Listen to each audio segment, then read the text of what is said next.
حضرت بلال حبشی رضی اللہ تعالی عنہ نے اس غلامی میں 28 سال گزارے، لیکن آپ کیونکہ نہایت صاف دل اور پاکیزہ طبیعت کے تھے، لہٰذا جب حضرت محمد صلی اللہ علیہ وسلم نے دعوت توحید دی تو آپ فوراً اسے قبول کر لیا اور یوں آپ سب سے پہلے مقدس جماعت میں شامل ہو گئے۔ رہائی کے بعد حضرت بلال حبشی رضی اللہ تعالی عنہ ہمیشہ آپ صلی اللہ علیہ وسلم کی خدمت میں حاضر رہتے تھے اور دل و جان سے نبی پاک صلی اللہ علیہ وسلم کی خدمت میں مصروف رہتے تھے۔ آپ صلی اللہ علیہ وسلم حضرت بلال کو کسی بھی چیز کا حکم دیتے تو آپ اپنی جان بھی داؤ پہ لگا دیتے۔ غزوہ بدر سے لے کر غزوہ تابوت تک تمام غزوات میں شامل رہے، لیکن حضرت بلال حبشی رضی اللہ تعالی عنہ کی اسلام کے لیے سب سے بڑی خدمت اور ان کے لیے سب سے بڑی شہادت اسلام کا سب سے پہلا مؤذن ہونا ہے۔ حضرت بلال کی آواز نہایت دلکش تھی اور اس میں ایک ایسی تاثیر تھی کہ اذان کی آواز سن کر لوگ اپنے سب کام چھوڑ کر مسجد کی طرف چل دیتے تھے۔ فتح مکہ کے دوران جب 8 ہجری میں مکہ فتح ہوا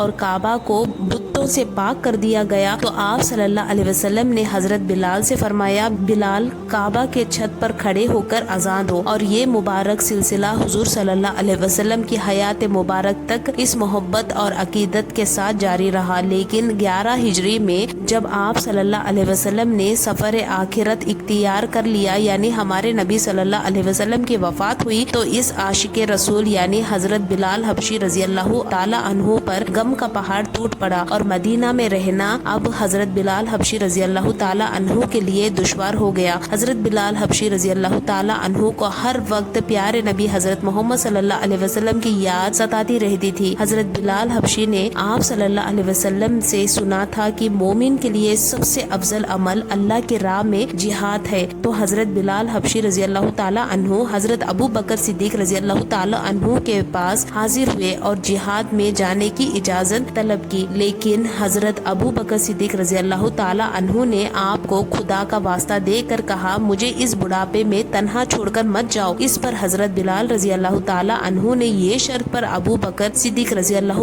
تعالی عنہ کی بات مان لی کہ اب وہ رسول اللہ صلی اللہ علیہ وسلم کے بعد کسی کے لیے اذان نہیں دیں گے۔ حضرت ابو بکر صدیق رضی اللہ تعالی عنہ نے ان کی یہ بات مان لی، لیکن بعد میں خلافت کے دور میں حضرت عمر فاروق رضی اللہ تعالی عنہ کے دور میں جب بیت المقدس کی فتح کے لیے شام جانا پڑا تو وہاں حضرت عمر رضی اللہ تعالی عنہ نے حضرت بلال سے درخواست کی، آج جب کہ قبلہ اول پر توحید کا پرچم لہرایا گیا ہے تو اس عظیم موقع پر اگر آپ اذان دیں تو ہمارا دل خوش ہو جائے گا۔ حضرت بلال حبشی رضی اللہ تعالی عنہ نے وہاں اذان دینا شروع کیا تو صحابہ اکرام کو عہد نبوی کی یاد تازہ ہو گئی۔ مدینہ واپس آنے کے بعد حضرت بلال نے شام کے ایک گاؤں میں رہنا اختیار کر لیا، کیونکہ مدینہ میں ہر وقت آپ صلی اللہ علیہ وسلم کی یاد ستاتی رہتی تھی۔ لیکن ایک دن حضرت بلال حبشی رضی اللہ تعالی عنہ کے خواب میں آپ صلی اللہ علیہ وسلم کی زیارت کی۔ آپ صلی اللہ علیہ وسلم نے فرمایا کہ بلال، یہ کیا ظلم ہے، ہمارے پاس کبھی نہیں آتے۔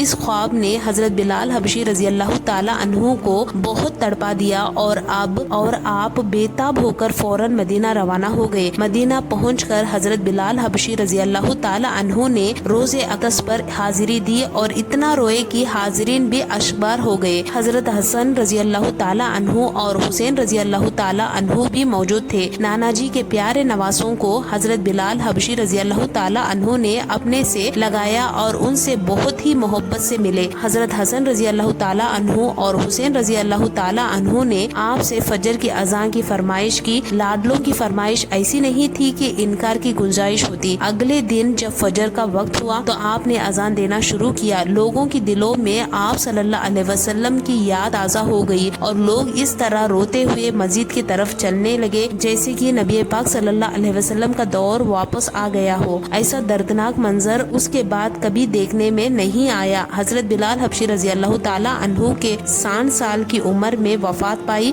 آپ کا مزار دمشق میں ہے۔ حضرت بلال حبشی رضی اللہ تعالی عنہ کو دربار رسالت میں خاص مقام حاصل تھا۔